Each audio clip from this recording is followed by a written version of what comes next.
Manduca TV apresenta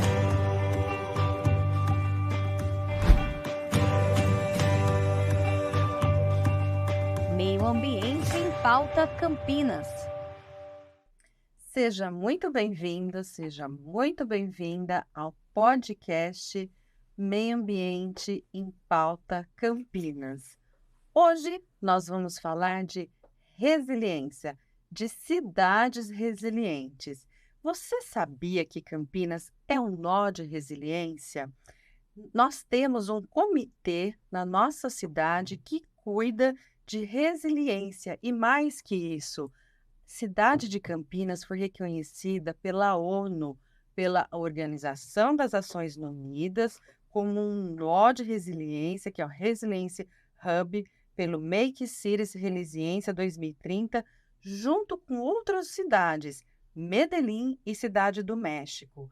E isso traz Campinas à tona nessa questão de resiliência. E a pergunta principal é, o que é resiliência? E eu estou aqui junto com Rogério Menezes, nosso secretário do Verde, Sidney Furtado, nosso diretor da Defesa Civil, Heloísa Fava Fagundes, nossa coordenadora de fiscalização ambiental, e eu, Andréia Struckel, diretora de licenciamento ambiental, para explicar tintim por tintim o que é resiliência e o que é uma cidade resiliente. E claro que eu vou fazer essa pergunta para o nosso diretor de Defesa Civil, Sidney Furtado. Seja muito bem-vindo, Sidney. Esclarece para a gente esses dois pontos. Boa tarde, agradeço o convite. Realmente é muito importante nós esclarecermos a função da resiliência. A resiliência ela veio da física inicialmente, sobre a questão de você voltar ao estado natural. À medida que você tem um evento, alguma coisa desastrosa, você retorna ao estado natural, como uma esponja, como qualquer outra questão. Na questão da resiliência a desastres, ela é um pouco diferente.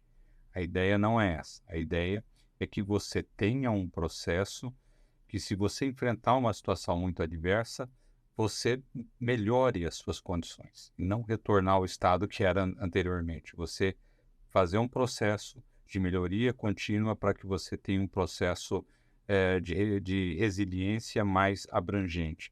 Ou seja, você se preparar para cenários futuros, você imaginar situações adversas e você se preparar para absorver melhor, para que você possa resistir melhor e não simplesmente só aguentar. Você precisa ter outras ações. Então, essa resiliência de cidades para desastres, ela é um pouco diferente do conceito que vinha da física, da química e outros conceitos.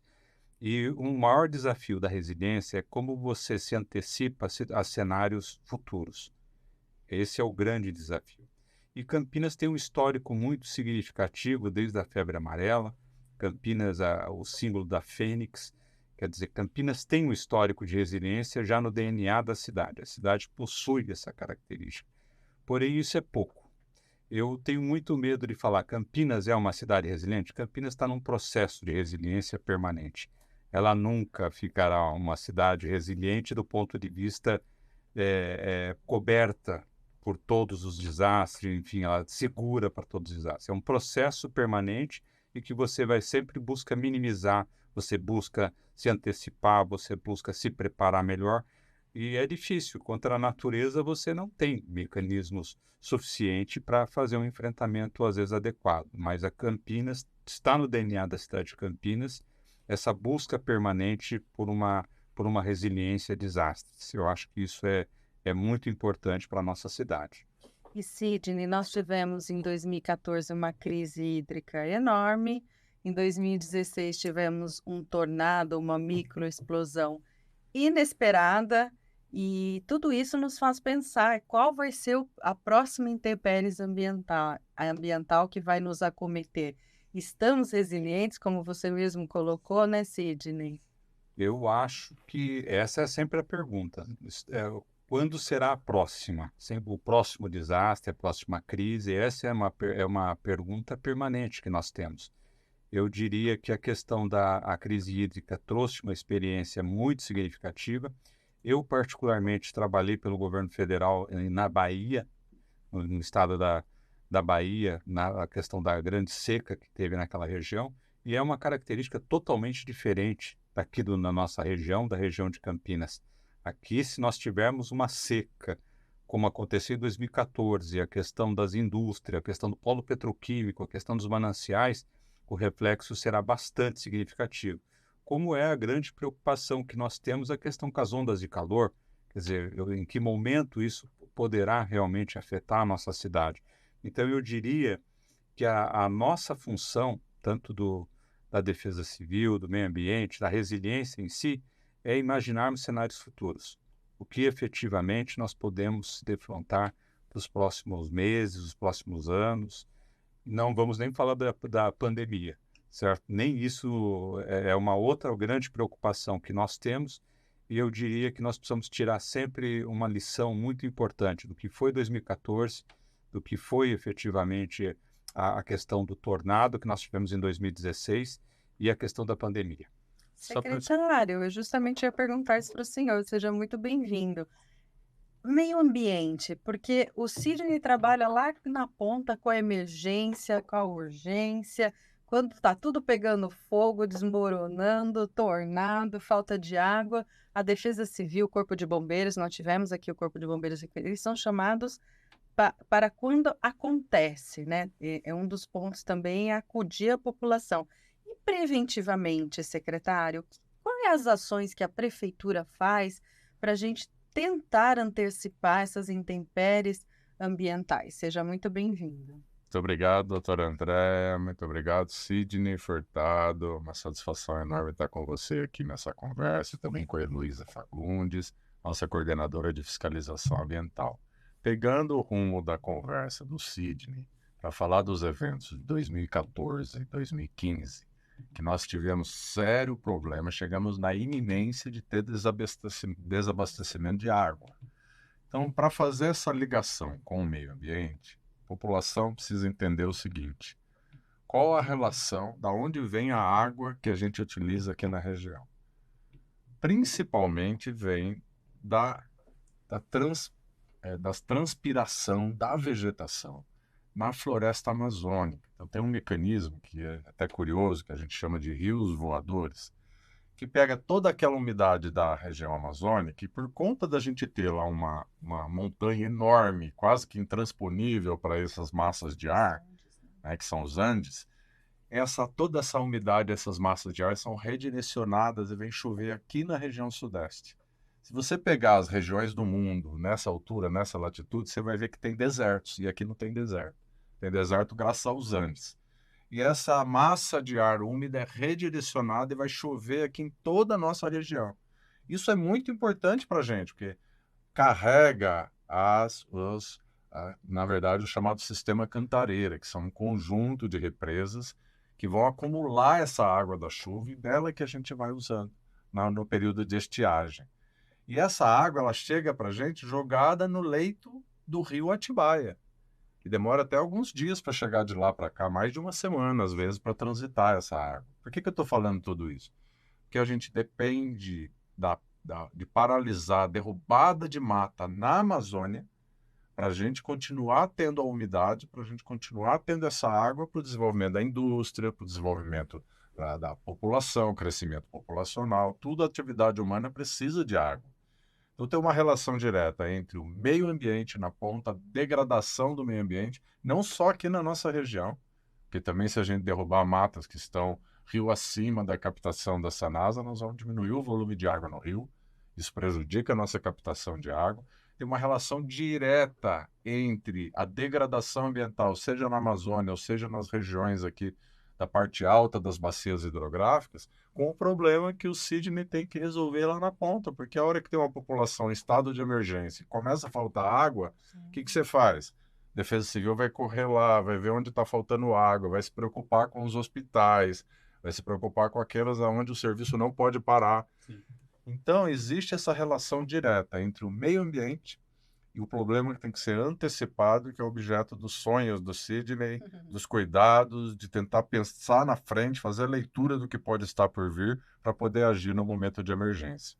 Exatamente, secretária. E como cuidar do meio ambiente torna, então, uma cidade mais resiliente, né? Fazendo uma comunhão aqui da fala do Sidney Furtado e do senhor. E eu vou perguntar para a Elô, como, Heloísa, a comunidade, a sociedade pode ajudar a prefeitura, nós aqui que somos agentes públicos, a cuidar da nossa cidade e trazer essa resiliência para a gente se preparar para essas crises que não estão nas mãos da cidade, estão nas mãos do Brasil, do planeta, de outras áreas. Lógico que a gente faz a nossa parte, a gente cuida do meio ambiente aqui na cidade, mas a gente precisa se preparar para sistemas adversos que vêm para a gente. E como a gente envolve a sociedade, Luísa? Conta para a gente um pouco essa experiência. Olá, obrigada pelo convite. É muito daquilo que a gente fala, do pensar global e agir local, né? A gente vê que o mundo todo está lutando com com a emergência climática, com vários agravos ambientais, de saúde. Mas quando a gente pensa na população, às vezes é muito longe do dia a dia delas, né? É muito longe pensar, nossa, o que esse desmatamento da Amazônia vai impactar para mim? O que a resiliência vai impactar para mim? Então, dentro da prefeitura, a gente tem um comitê, é um comitê de cidades resilientes que trabalha a resiliência voltada para a população, tentando traduzir isso para o dia a dia das pessoas. A gente já trabalhou algumas comunidades, porque quando acontece a emergência, quando acontece, por exemplo, uma queimada, um incêndio, uma inundação, a gente tem áreas aqui de Campinas que alagam mesmo e as pessoas têm que sair de suas casas, são elas que vão prestar o primeiro atendimento, até chamar o corpo de bombeiros, até chamar a defesa civil, até a prefeitura chegar, muita coisa já aconteceu. Então, a ideia é que essas pessoas conheçam o conceito de resiliência e estejam preparadas para agir no momento da emergência. Dentro desse comitê, a gente já criou 3 áreas de Campinas como comunidades resilientes. É feita uma conversa com a população que mora nessas áreas de risco. E onde são? A gente tem hoje o Piracambaia, em Barão Geraldo, Vale das Garças, em Barão Geraldo também, e a comunidade do Buraco do Sapo. Sidney me complementa, tá? Se eu esquecer de alguma coisa. Porque é um trabalho muito conjunto da Defesa Civil, Secretaria do Verde e as demais secretarias do Comitê de Cidades Resilientes. Então, qual que é a ideia? A gente chega, conhece a comunidade, identifica as lideranças, as pessoas que moram naquele local, e elas criam, junto com a gente, um mapa de risco comunitário. Então, elas dizem, olha, aqui, por exemplo, o Vale das Garças, eles têm um risco de alagamento muito sério. Do Rio Atibaia. Do Rio Atibaia, exatamente. Então, aqui, a gente tem por onde a gente vai fugir, por onde a gente vai escapar com as nossas coisas a hora que o rio subir. Para onde a gente vai levar os nossos animais a hora que o rio subir. Como que a gente vai... Quem vai acionar o corpo de bombeiros? A gente tem também os sensores que a Defesa Civil monitora no Rio Atibaia. Tem um grupo de WhatsApp. Então, subiu o rio. Talvez chegue aí em tanto tempo para eles se prepararem. Então, são ações que traduzem para a vida real da população os perigos e as emergências climáticas. Tá? Então, acho que esse trabalho ele é muito fundamental, porque fica muito longe, às vezes, essa discussão acadêmica de conceitos, mas no dia a dia as pessoas estão sofrendo, né, essas emergências, tanto de secas quanto de alagamentos. O podcast está acabando, mas eu não vou deixar de fazer uma pergunta de 30 segundos para o secretário do Verde, para ele nos dizer concisamente, porque a Heloísa falou da Vale das Garças, do Piracambaia, que são as planícies de inundação de Campinas. Secretário, aqui em Campinas a gente protege as planícies de inundação? André, ótima e importante pergunta. A gente protege desde a lei orgânica no município, que é a nossa Constituição Municipal. A primeira das leis é a lei orgânica. A lei orgânica ela foi muito cuidadosa para que Campinas não seja mais uma cidade dessa que a gente vê com tudo debaixo d'água e com as coisas desmoronando. Então, a legislação foi cuidadosa, o plano diretor foi cuidadoso, existe toda uma regulamentação, uma lei que precisa ser, em cada caso, cumprida, né? Para que não se construa em áreas que têm risco de inundação, para que a gente possa lidar com isso muito bem, para sobrar, no futuro, o mínimo possível de encrenca para a Defesa Civil lá, de gente correndo com as suas coisas debaixo do braço, porque construiu uma planície de inundação. A planície de inundação, a várzea do rio, é o óbvio que eu vou falar. deixa a várzea do rio fazer o papel de várzea do rio, que o papel da várzea do rio é deixar a água do rio, quando sobe nos períodos de cheia, se espalhar pelo terreno. Obrigada, secretário. O senhor foi preciso, cirúrgico aí na proteção das nossas planícies. E vejam como Campinas tem uma legislação robusta para proteger as várzeas, as planícies de inundação. Temos a Defesa Civil, temos a comunidade com a gente, temos a Secretaria do Verde. Estamos aqui para fazer pontes com vocês, para que vocês também nos ajudem a cuidar da nossa Campinas e ela se tornar cada vez mais resiliente. Até o próximo podcast.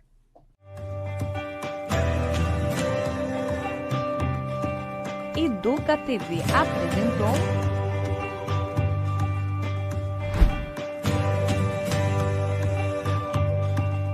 Meio Ambiente em Pauta Campinas. Prefeitura de Campinas, Secretaria de Educação, Produtora Rio Brasil Digital. Educa TV Campinas, um mundo de conhecimento para você.